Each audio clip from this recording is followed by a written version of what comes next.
Hello, everyone, and welcome to today's District Administration Web Seminar, which is entitled How Multiple Districts Nationwide Are Moving One-to-One Initiatives to Critical Remote Learning Infrastructures, which is brought to you by the generous support of our sponsors, Acer for Education, Google for Education, and Intel. Before we get started here today, I would just like to share a few housekeeping items with you first.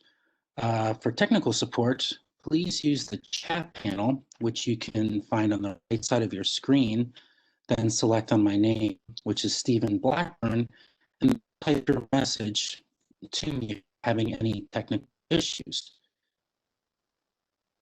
You need to have speakers, or if you prefer to listen privately, you can do so by dialing the phone number and access code that I will be posting in the chat window in a few moments momentarily. Today, in addition to the presentation, we'll be welcoming any questions that any of you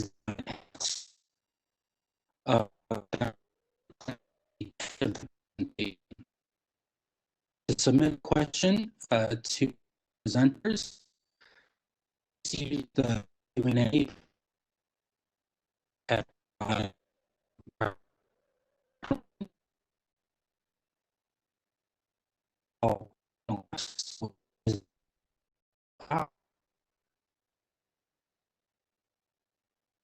chat panel or the Q&A panels for that matter. Please look right side of your screen and then click on the expand located in front of the panel name to make sure you have access to it. Quickly, if you would like to access the web seminar again later time, you'll be pleased to know that everyone here today who is registered and who is attending email with a link to the slide and archive recording. And with that, it's a pleasure to introduce all of you our speakers today. We have William D. Fritz, who is the Executive Director at Learn 21, as well as the Director of Technology at Sycamore Community Schools. Also on the webinar today, we have Kevin Gantos, who is the IT Operations Manager at Learn 21. Well, hi, Bill and Kevin. Great to have you with us today. We're excited for it. Good afternoon. Thank you. Good afternoon, Stephen. Thank you for the opportunity just to share a few moments this afternoon with our attendees as well.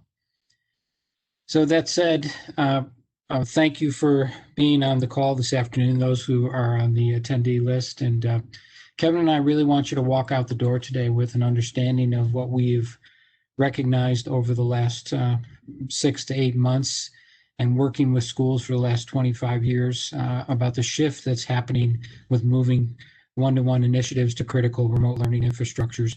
Being a tech director myself and being a one-to-one district, 5 through 12, and also our K4 were just one-to-one, but not take-home. As the COVID happened and remote learning moved into, we recognized immediately what critical remote learning infrastructures needed to look like. And we're going to talk about that today and hopefully walk out the door with some action items for you and some very informative.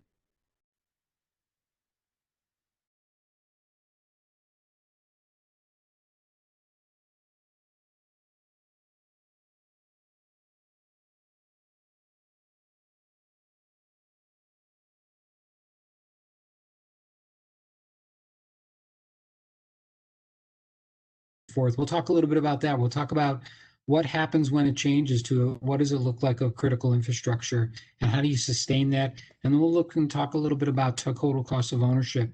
And most importantly, I think this is a big one that we've learned along the way over the last 20 years even, is partners help you be successful. And you need to find key partners, especially in this time, that are willing to work with you and your challenges that you have as COVID has brought some of those along that we really didn't understand or know that they were really around. So next slide, please. And so again, like I said, we're going to talk a little bit about the culture shift first. So if you would go ahead and take the next slide. I wanted to kind of start off and talk about where all this is headed. I think this is a very good quote from Michael Flood from Khajiit, talking about really the mess that we have been experiencing. And in this quote, you'll see in the second paragraph, many school districts that were not one-to-one going into this COVID and this challenge we've had over the last 9 months now. I'm much more interested in opening the idea of being directly one-to-one themselves. In one-to-one across the entire space, K-12, because what we're dealing with, and you may feel this as well, is the hodgepodge of mess, where every kid having the same device and the same capabilities and leveling the playing field, and how we talk about equity is a very big part of this. So when we talk about the culture shift, I'll even talk about it today. I'm not only on the student level, but also about on the teacher level. In my district at Sycamore, I actually was very fortunate and had the ability of support way back in March that we bought all of our teachers a teacher bundle. And so what does that critical infrastructure even look like for going one-to-one with your teachers, knowing that they need the right tools at home to provide that remote learning and support that critical infrastructure? So the next slide, please. And some of the items that you need to really think about and take in perspective when you're thinking about this culture shift or a mind shift, it's not a technology now. Everybody's looking to technology about you ought to have a device, and curriculum is expecting the device to work well.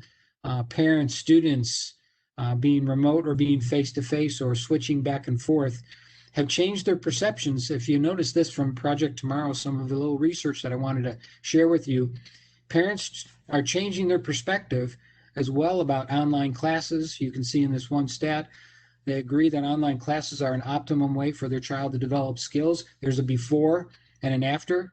Before school closures, it was a low percentage, 18%. We've seen some growth in this, up to 30% now.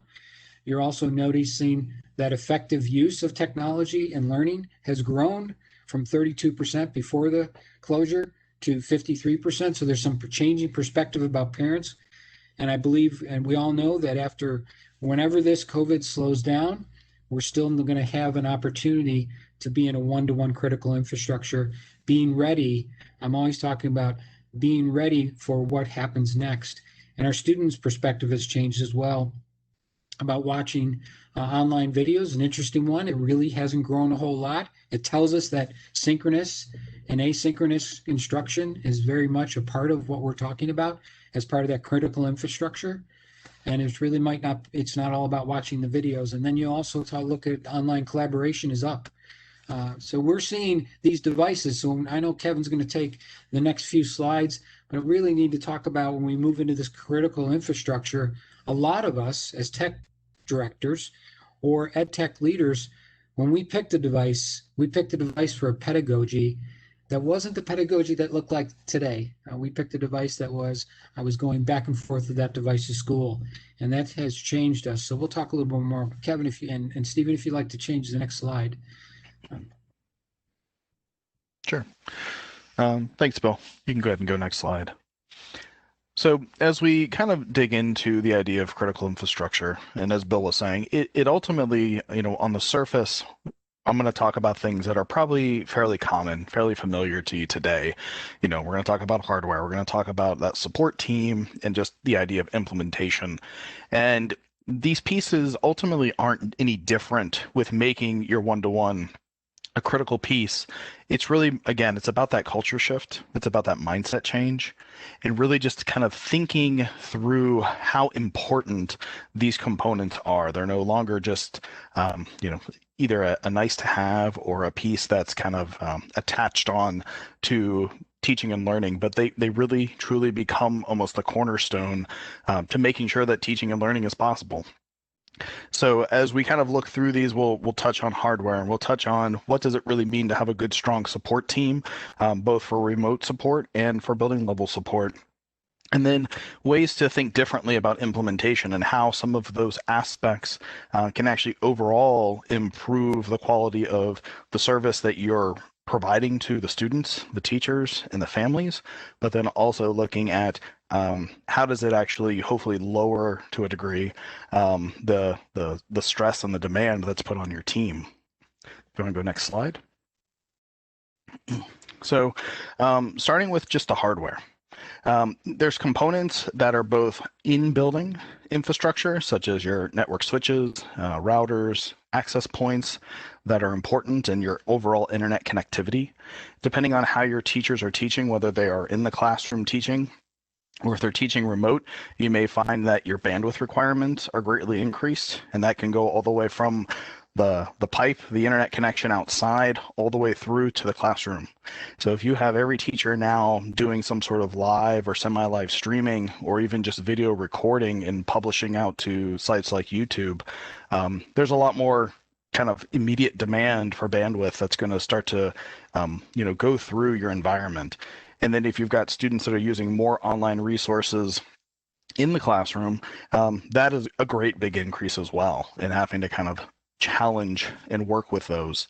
As you look at additional things like devices and even wireless hotspots, you have to, again, kind of have that shift in the mindset. You have to think about not just what's the cheapest or least expensive option, but really starting to talk more with your instructional teams, starting to look as a cabinet, as an actual, department or district level cabinet, to say, what are the expectations for teaching? What does that baseline look like?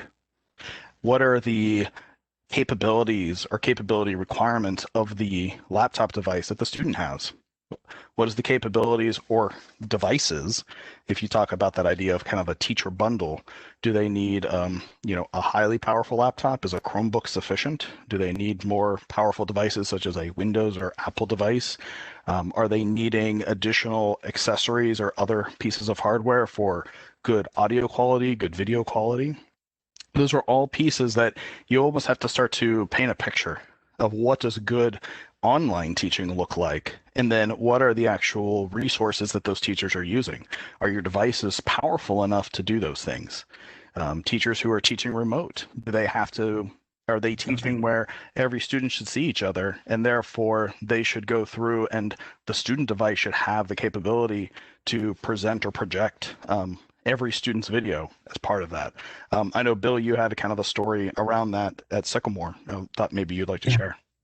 Yeah, exactly. I mean, Kevin, what we recognized right away is that when we sent our K4 devices that were normally in our classrooms home, normally our 512 or 1-to-1 back and forth home into school, but when we also sent our K4s home, when the pandemic happened and our teachers and our curriculum staff thought that teaching could happen in a very synchronous fashion, that was a little bit of a challenge for some of those K4 older devices.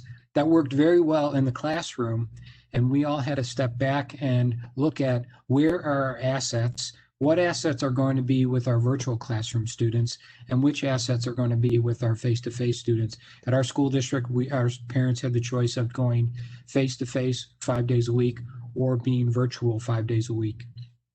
And when we did that, we recognized we needed to set up not only an infrastructure of support, quite frankly, like a help desk back again, but also we need to pull back and ask ourselves those devices and what are the capabilities, but speak very much directly to the curriculum and teaching and learning side of the house to say, what do you all want to accomplish?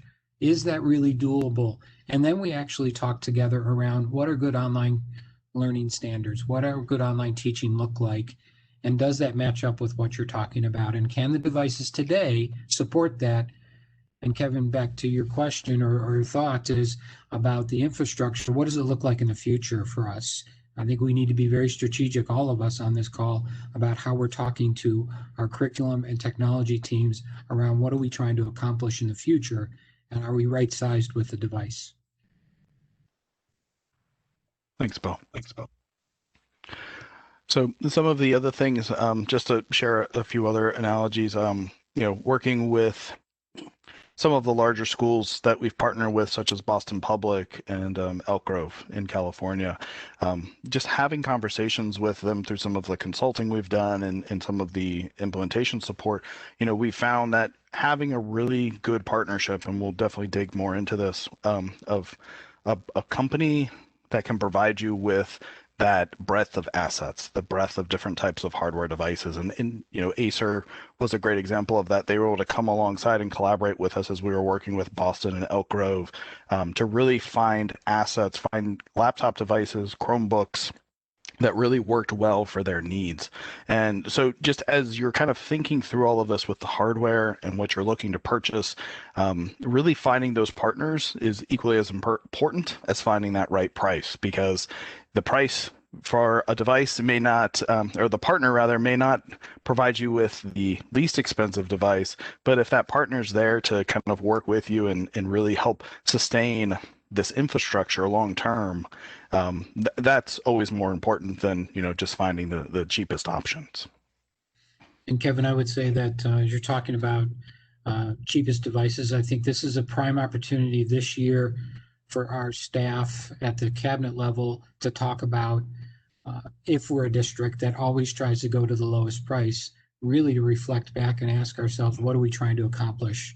And is that device, again, like I shared earlier, right-sized? And that may not be always the less expensive device that you need. Again, the right tool for the right job. Yep. Next slide, please. So kind of shifting the focus to the other parts of the infrastructure. So we have the support team, and depending on your environment, if you're doing a hybrid, you're still face-to-face, you're doing remote, you have to kind of really just gauge what type of support structure do you need. You may find now that if you are the leader, if you are the CTO or technology director within your district, your current support team may simply be yourselves and your IT team. And up to that point, it was sometimes we use the term, the focus was keeping the lights on, making sure that the systems were up and running and that things were accessible and available. But now we're starting to shift where you have district level support, you're going to have potentially building level supports, and even down to that classroom level support and that customer service, because you're now extending beyond just the classroom. You're now having to work with families and the students, depending on where they're located, and providing that customer service to all of them to be able to support, a device that's damaged. And how do you go about doing that? How do you go about delivering that support? Have you thought through not so much of a game plan or a script, but do you have a playbook? Do you have enough consistency in what you're doing as a support team to be able to disseminate that information and maybe expand your support team so that it's not just on the shoulders of the technology department, but can you utilize other team members such as librarians or educational assistants or even some associates within the building to provide different tiers of support.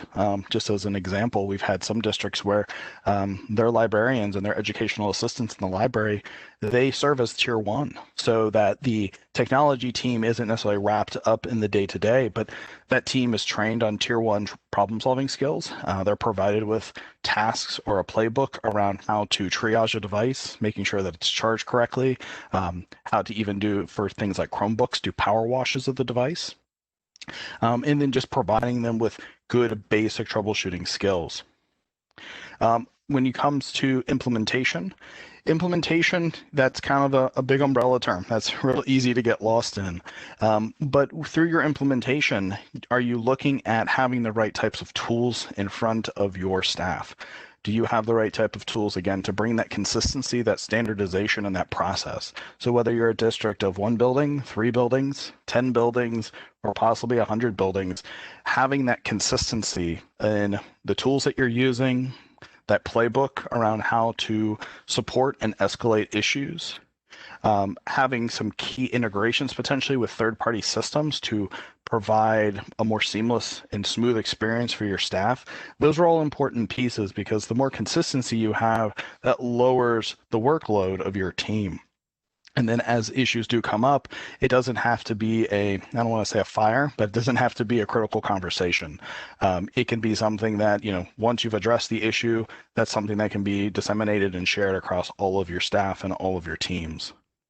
And then the last piece with that is really just around transparency, being able to run reports out of these tools, being able to get information around a device, and getting that even down to the lowest level. So being able to see which devices are assigned to which students, what's your availability within the district for assets, is all just critically important, and having systems in place to be able to do that quickly and efficiently is always key. And Kevin, I would say that, as we're talking about moving a one-to-one initiative, or even if you have a one-to-one program right now, it's even shifted to that critical remote learning infrastructure. How do you get it there? And support is going to look completely different. You talked about it just a few minutes ago, but you're going to see support in your team of existing members of a technology team in your district maybe need to be rethought about. You may need to look at your organizational chart and say, how are we training people and enabling people? And how are we supporting people after hours, on weekends, if there's remote learning going on, which it is today? How are we supporting people that are coming to school, maybe in a hybrid model? Because a lot of us are in that space as well. So you really need to take a step back, and it's a prime opportunity for you to get into conversations, and I'll call it marketing, but it is sharing the message and sharing the story to those who are your administrators in your cabinet, your superintendent, whoever that you're reporting to help them understand the need. And I think they're feeling it as well, because they're hearing from parents, they're hearing from families if they're in a remote environment, and the need for a critical infrastructure and it to work smoothly. Kevin, I know maybe you've not gotten to it yet, but we haven't talked even about hotspots, but even about managing all of these pieces that are out there. One of the tools that we have, obviously, with Learn 21, and Sycamore partnered with 4 other districts and built the one-to-one manager. And I know you're showing a screenshot of that here, but it's a tool that manages all your devices, from handouts to collections to day-to-day operations and all the reports. We're seeing that those tools are essential now and have to be interoperability with other systems and bringing back the data to make this successful. So it's taken it to a whole new place. That's why we're talking about this as critical infrastructure. Yeah, absolutely. And, one of the things that we've started to see, and I actually forgot the hotspots, so thank you for bringing those back up. We've started to find that a lot of the districts that we work with, because of, again, the inconsistency in internet access, districts are not just providing students with a laptop device, but they're also providing them with the internet connectivity. And, rural districts have that problem. Districts even that are, potentially economically disadvantaged, they have that problem as well, with making sure that if students are remote, that they have that connectivity. So for districts that are just tracking everything in a spreadsheet, that can become a challenge. You have a spreadsheet for devices, you have a spreadsheet for things like hotspots, and then if that 1 or 2 devices starts to become a bundle and instruction requires more, you have more things to track and maintain, and that can become very overwhelming. So just, again, going back to the idea of having good, strong systems in place and process in place, and consistency often is the one thing that can remove a lot of struggle, and just working that in. And that's not a light switch scenario, but again, it's that mind shift and starting to just chip away at trying to bring improvements to your process. And there's obviously tools and processes to help with that. Yeah, Next I would slide, say please. one, Go ahead. and two, Kevin, as we go to this next slide and talk about the total cost of ownership, what we're finding is, I've been very fortunate that I was able to have a semi-critical infrastructure in place because we started one-to-one, and we were able to start this 7 years ago.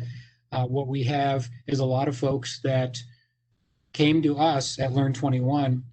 We're supporting about 300 districts across about 17 states with one-to-one consulting and our one-to-one manager, and said, hey, we've never done one-to-one before, and we've got to get all these devices out today, and they're all in carts or they're all over the place. So when we go into this next slide, if you wouldn't mind pushing to the next slide, Stephen, and we talk about total cost of ownership, I think even the next slide, one more, you're going to see this is kind of a path that Kevin and I have seen that people just need to work through. And if this helps you, as you walk through of what do I need to do as I think about school year 21-22, what does it look like, and how do I move through to allow me to get to the point of one-to-one is a critical infrastructure. It's just not an initiative. It's just not in certain grades. It is fully supported because one-to-one will take on its own life. It will need, as Kevin slides earlier, it will need support. It will need team support. It will need support at the building level. And I don't know, I don't have a crystal ball, but we may be in a remote situation back and forth for a little while. So when you look at this slide, when we talk about what is the total cost of ownership to do this, now you go from devices, which we put some information there for you, assigned, unassigned, loaners. How do you manage all this? How do you know what loaners are even available? Where are those loaners actually sitting? What buildings? Do you have that data on hand? Do you know when the end of life of a device happens, and what does your fleet look like? And then we really haven't talked a whole lot about incidents this afternoon on this webinar, but we've got kids getting devices in their hands, and maybe your district that's never had a one-to-one initiative, they're going to, as you know, you've seen it, they break them, they bring them back. Do you have fees in place? Do you have a system that tracks fees, or at least tracks offenders, that you can have conversations about behavior? And what if one building's doing better than another? How do you get and talk to those buildings about doing a better job with managing their incidents in their buildings? And it moves into repairs, and eventually it moves into that asset life cycle of when do I need to replace my fleet? What parts of my fleet do I need to replace? And quite frankly, what devices are just beyond repair? We talked to one district that we all agree, and we chuckle a little bit, but it comes to a device that is just beyond repair. You need to move it off to the side. But you need to take that in consideration when you look at this. And Kevin, I know you've worked a lot with the ecosystem, but all those integrated tools, you want to talk a little bit about that piece. Yeah, absolutely. I mean, ultimately, it's trying to, again, how do you bring process and system into what you're doing? There's daily tasks. When you talk bringing in repairs and incidents and just that kind of day-to-day operations, how do you do that? Do you have the tools and the process in place to support that? If you have multiple tools, do you have a help desk that maybe talks to your asset management system? Are they the same piece? You have seasonal tasks. More traditionally, you would be passing out devices to students. You would be potentially collecting the devices at the end of the year. Those are seasonal events. Do you have any sort of process for refreshing those devices? Is there something like a wipe and reload that needs to take place? Do you have to promote students from grade level to grade level so that they're getting the right software installed on their device, that they're getting the right access to the internet that they need? Again, it's just that idea of that playbook, those processes, really trying to integrate the tools that you have and the tasks that you need to accomplish so that it just becomes smooth and it becomes seamless. And, there's plenty of things that pop up from day to day, and being able to have consistency as the foundation of what you're doing with your one-to-one just makes everybody's life smoother. So that's ultimately the goal here, is that we're just trying to bring as much consistency as possible, integrating those tools so that the tools you use work with your Google Admin Console, they work with your Jamf, they work with your Intune or your Active Directory, depending on the types of devices you're managing. And basically keeping it so that you're not having to jump through multiple hoops to get daily tasks or seasonal tasks accomplished. Yeah, thanks, Kevin. And Steve, if you go to the next slide, I want to talk a little bit about partners. And I say always success requires strategic partners. So if you go to the next slide, and Kevin and I are going to kind of share a little bit about what over the years we have seen, and even in the last 6 to 9 months, how some of these partnerships we've built has helped us be successful across the environment, the ecosystem. Just a few that I want to call out, and I want you to think about whether it's the partners we show on this screen that work with Learn 21, or it's other partners that you have. I always ask the question, what value add are you going to bring to the table as a partner? And how can you help me get to the next level? and provide those resources. And some of these on this screen are very much that. We've been working with Acer, worked collectively with Acer over the last 10 years about what does innovative devices look like.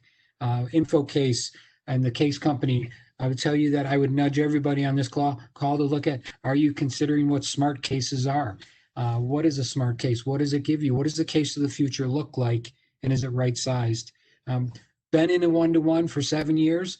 I can tell you, I've gotten all the ins and outs of how kids can take cases off and still get devices broken and put cases back on, and how do you keep a case on there? So it's a little bit about behavior, but a lot about the device case itself. And then it's also about the warranties, like with Safeware, and how do we get device protection and have a good device protection. Also goes back to those tools that we have available to us about tracking protection and how we're doing. One of the big ones, and I know I'm a technologist at heart, but I'm also an educator. I taught computer science for a number of years, and before I was in industry as a developer, but taught computer science at the K-12 level. So I think about pedagogy a lot. It's also about, with your one-to-one, a prime time to talk about how do you change the way you do your business and deliver pedagogy and teaching and learning. And I think that's where you need to develop that relationship. Magana Education and educational collaborators providing us professional development. And then I know Kevin's going to talk about some of the other partners on this page. Sure. Yeah, so as Learn 21, I mean, we're a nonprofit organization. Our focus has always been in the areas of leadership, learning, and logistics. For us, we are the Ohio State chapter of COSIN. We have educators on our staff as well that are teaching around best practices for online teaching. We started this in 2008, so we finally have our time, so to speak. But we do have educators that can train you on online instruction and content development. Those are big things right now. And then on our logistical side, we're really focused on building good software solutions and helping provide integration. So things like our one-to-one manager, we started that in 2015 when schools were first starting these one-to-one initiatives, and we've continued to listen to schools and walk alongside them and develop our one-to-one solution to address those needs that you have within a one-to-one, and really working to build these best practices that we're sharing with you today into that software. And over the last 9 months, we've had a very large outreach of people looking for answers to a lot of these things that we've brought up today. One of the things that we're actually trying to tackle right now is this idea of frictionless or self-service device exchanges. So students have devices, they're at home, they're remote, they have a damaged device. How does the district get that asset back and then exchange it for another working asset? And we're partnering with Lock and Charge to develop a system for doing that. Lock and Charge provides their fuel towers, which are electronic locker systems. And our hope and our plan right now is to actually integrate the one-to-one manager with the Lock and Charge fuel towers so that we can provide that self-service solution that districts can still manage their assets, but be able to do it in a safe way. And then another partnership that we do have, and just wanted to kind of share this out, is that ENA. ENA can provide a lot of cloud-based hosting and backup solutions. So as you think about your infrastructure and potentially the need to grow or extend the reaches of your infrastructure for more of that remote learning, ENA is a great partner, the Educational Networks of America. They also have a software solution called Catch-On, and Catch-On allows for both the technologists and the instructional teams to really measure engagement of students in the use of educational software. So I would definitely recommend taking a look at that product as well. Yeah, thank you, Kevin. And Stephen, if you could go next slide. I know that we just really wanted to give ample time also for folks if they had any questions or had some comments to today's slides. Yes, definitely. Well, thank you both of you, Bill and Kevin, for your insights. We really do appreciate it for sure. Now, like Bill and Kevin were saying, we do have some time for a Q&A where both Bill and Kevin can answer any questions you may have. For those of you who have not submitted a question, you can please do so now by submitting it in the Q&A panel, which should be located below the chat panel at the bottom of your screen. And also note that if for whatever reason you submit your question later after the Q&A during the closing remarks, just know that we will get back to you on that question after the web seminar for sure. Okay, so we do have a question that came in. The audience member was wondering, how does moving to a critical infrastructure impact the support team's ability to assist classrooms?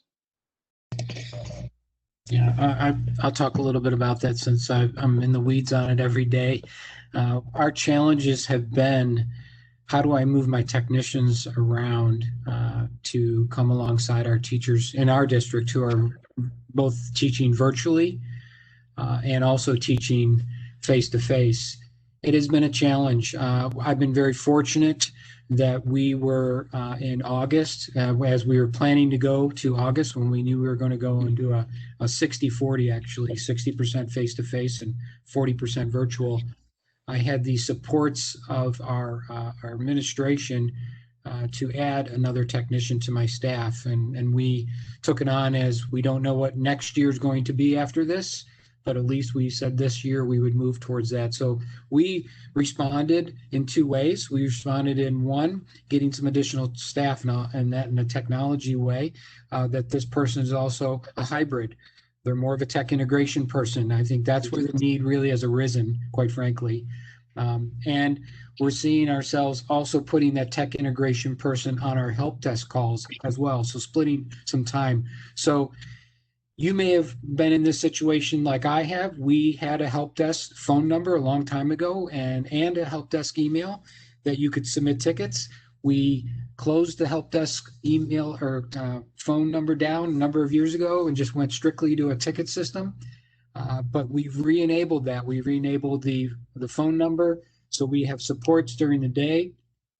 And then we also have now put not only a technician that is on that call sometimes, but we also have an instructional tech person, because we've got teachers at home, parents working with young children at home who are maybe challenged about, my Chromebook isn't performing the way it's supposed to be, something's wrong with my internet. So you think about your question about how things have changed and how we've shifted. We've shifted with that. I've found the success with the help desk. We're also building great relationships with parents. With some of the remote tools that are available now, even through the Google Admin Console, you can see some of what a Chromebook is doing. If you have ENA on there, you could even see some of that. One of our sponsors, our Ohio Coast sponsors, Bloxy, I didn't put it as one of our partners.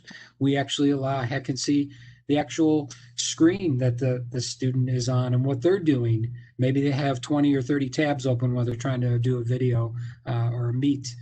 So a shift has been in the way we actually reallocated our staff and responded to that. Perfect. Thank you very much. Thank you very much for that, for sure. Was there anything else that you wanted to add to that, Kevin?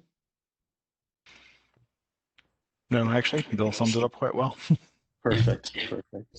Yeah, so kind of building off of that, another question was kind of in regards to like timelines, like how often, like how,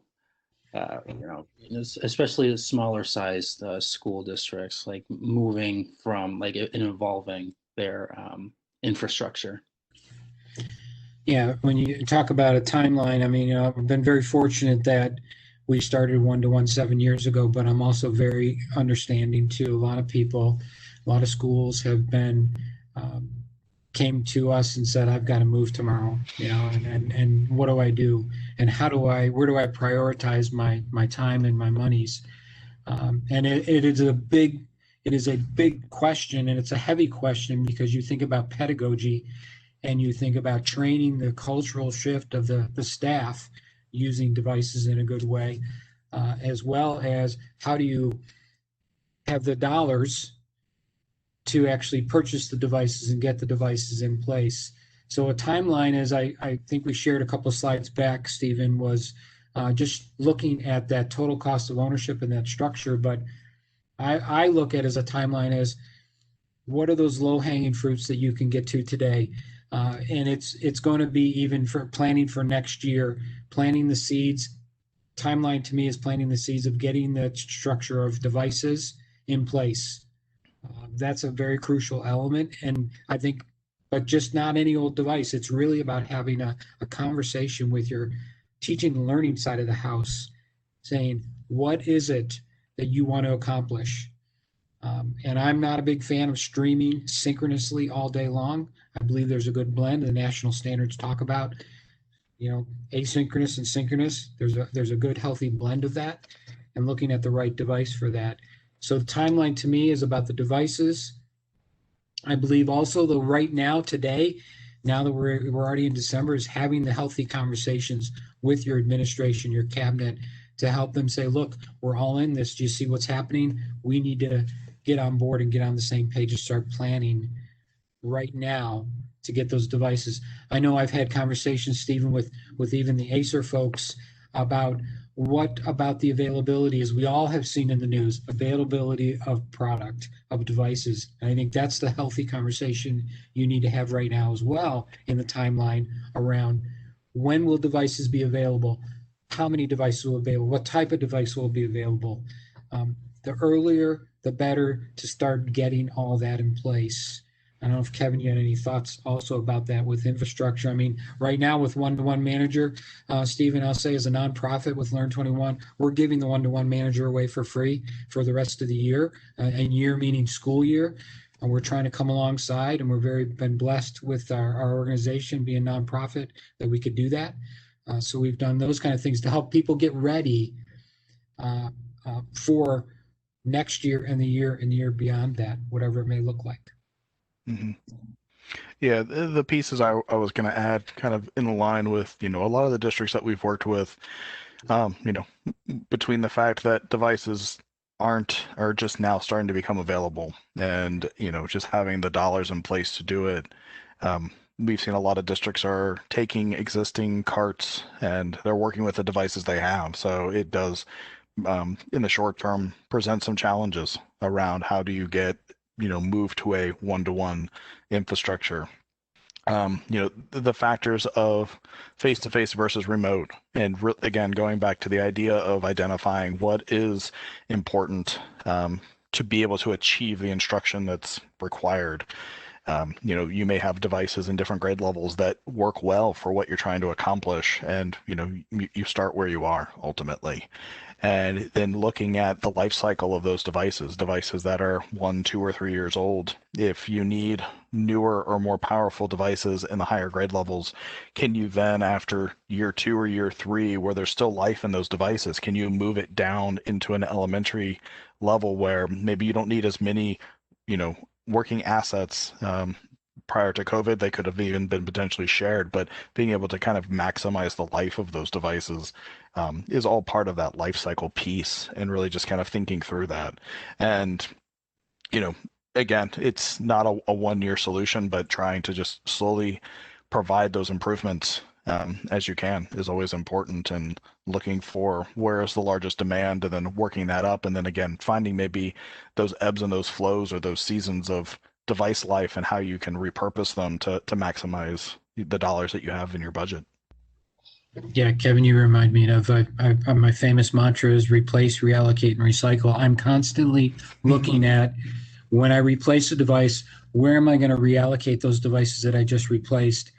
And of those ones that I reallocated, what do I need to recycle? I'm constantly moving devices. And this year put me completely upside down with the fact that my virtual students needed a different type of device. They needed some of the newer devices that I had, which that completely tore apart, if I can say it that way, or had me reorganize my inventory and my infrastructure. And I was able to do that with the one-to-one manager. And it's quite frankly a piece of the tool that I've asked Kevin's team is on software development to even expand more for us to help vision inside the tool what our fleets look like and how we can move them around and plan for that. One of the other pieces that I'd say right now you should be planning is asking people in your district, are we going to be remote next year in 21-22? Even if everything is solved, if COVID-19 goes away and it's solved and praise the Lord if it would be. That would be wonderful. But even if it is or isn't, are we going to be remote? And if so, then what kind of device should those students have? What kind of infrastructure? What kind of teacher bundle will that teacher have for next year? I bought all my teachers an external monitor, a document camera, an extender for their USB, a power strip even, believe it or not, webcam, headset, all those pieces so they could be at home with their laptop that they already had to extend and allow them to be more successful. So be talking about that with your internal staff right now. And, we all know that funds become available when certain factors inside of an organization feel as though they need to become available. So they can become available if the case meets, if you can make the case and have people agree. Perfect. Thank you very much for that.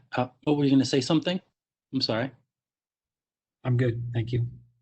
Perfect. Yeah, so just before I ask this next question, I just want to let everyone know we still have time. So if you want to submit a question to either Bill or Kevin, please do so by entering it into the Q&A panel, which you should be able to find in the lower right-hand corner.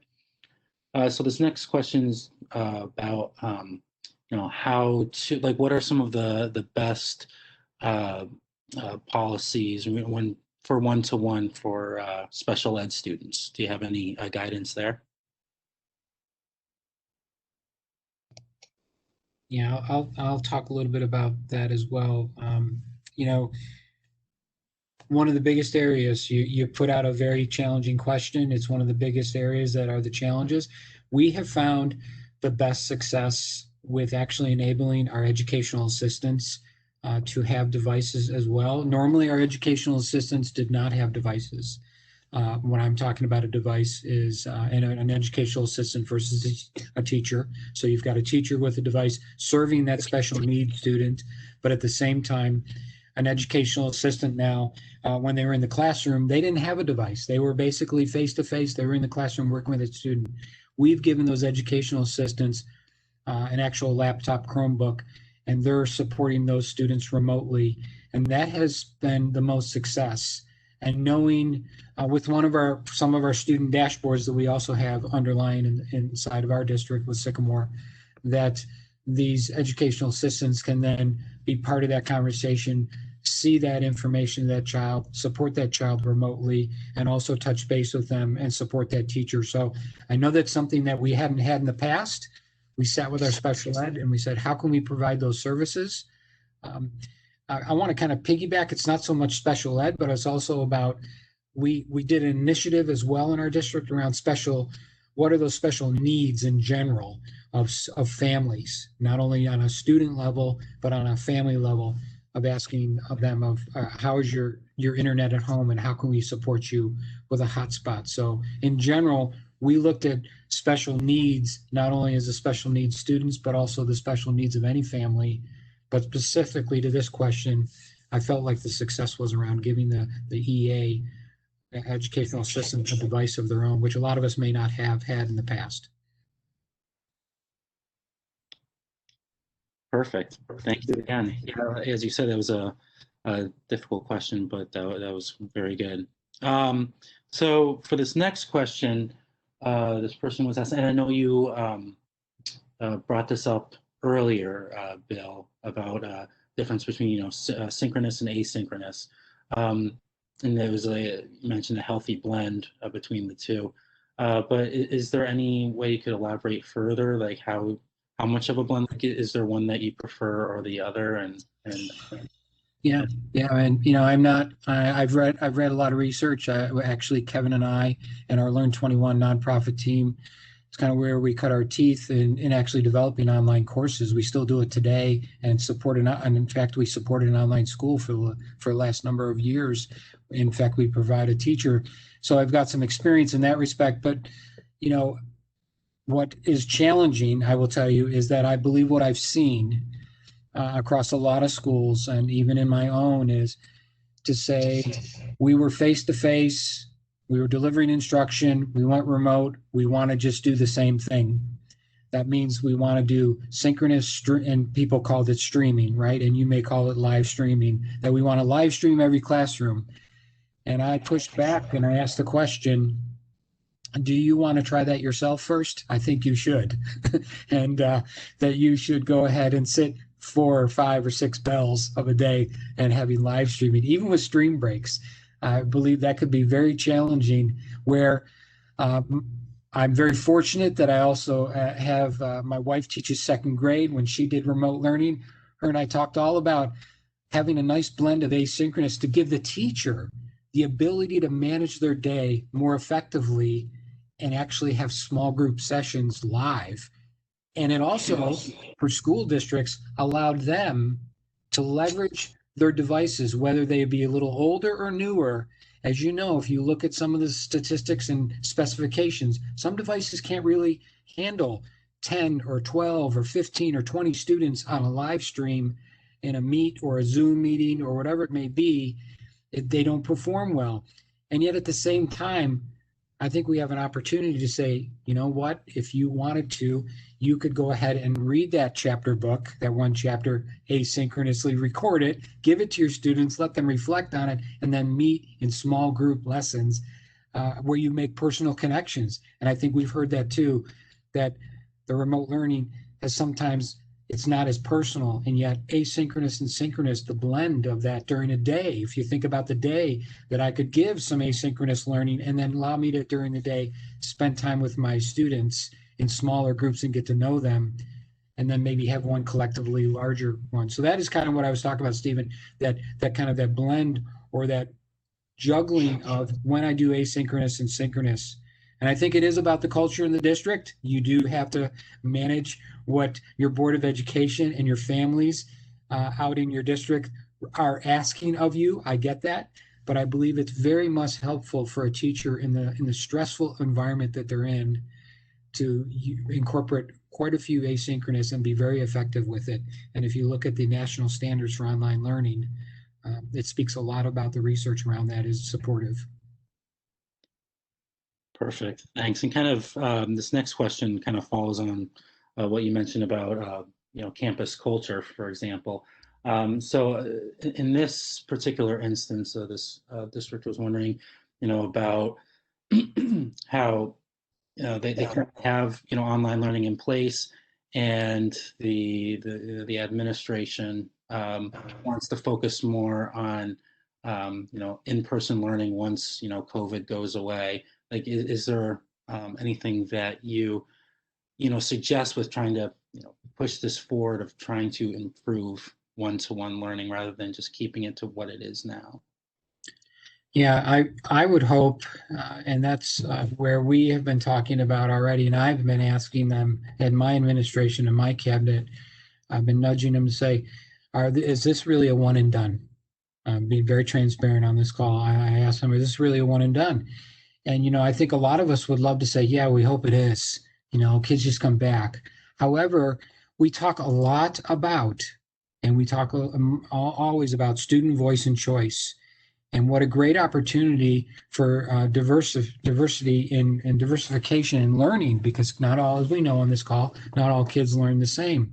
And so I have been marketing and trying to talk to people about, look, this shouldn't be a one and done. We've had very much there's been success and there's been failures. Let's be honest. We're not perfect people, but let's stand on the shoulders of the success, give our students an opportunity to have voice and choice. I believe it would be, this is a prime opportunity as well to allow our educators to even grow. When you're in an environment that is using technology totally embedded and you got thrown into that environment, you really have to get your game on. And you come alongside those folks with instructional coaches. There's a great opportunity. So we're working at it as well. I don't have a sweet spot of an answer. I highly recommend you should be asking that question, is this one and done? Because we're seeing success and voice and choice with students, and what a great opportunity for us to continue on. Even if this is in a small way, we're servicing our population of a small group of students, but I think we're also providing ourselves being agile. Now we're agile enough to make the shift if something like this ever happens again, whatever it may be, we can go ahead and shift to that type of learning. I'm not by means know all the answers, but I know that there's quite a few districts around the country that have started a few years ago having remote learning days. And they were in a much better position when the COVID came about to respond than a lot of us who weren't having remote learning days. So just being even proactive, even doing remote learning days, if we can't get people to say that let's take this and keep it for next year. And Stephen, I would just say one other thing. If I know Kevin's email address and my email address is on the last slide that we had, and more than welcome to, if people want to connect with us, they're more than welcome to do that too. I know personally you can reach out to either one of us, so more than happy to do that too. Yes, definitely. And actually with that, that was our last question. So I'll just keep it on this slide for a few moments, just in case any one of our audience members would like to reach out to any of you at this point. So I'll just leave it here for a second. But like I said, that was the last question. So, thank you again, Bill and Kevin, for your insights. We really appreciate your time here today and sharing all of your expertise, and our audience does appreciate it as well, for sure. And with that, I would also like to thank our attendees for joining us.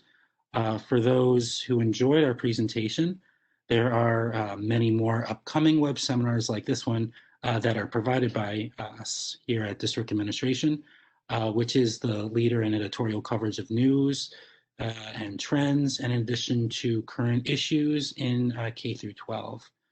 Our wide range of readers to DA subscribe for free to District Administration and stay up to date with us through our print magazine, the digital edition of our magazine, and through our newsletters, including DA Daily, which is our daily newsletter, and DA Tech, which features the most relevant ed tech stories in K through 12, and web seminars like this one. And also for those who would like to watch this web seminar again, or for some of you who believe that the solutions that were provided here today would be really helpful to your colleagues, you'll be pleased to note that an archive recording of this web seminar, it will be available at the URL, which you can see on your screen here. And you can also expect to receive an email from our team here at DA at some point tomorrow, which will include a link to all of the slides. And so with that, on behalf of District Administration, this is Stephen Blackburn. Thanks everyone, and have a great rest of your school year.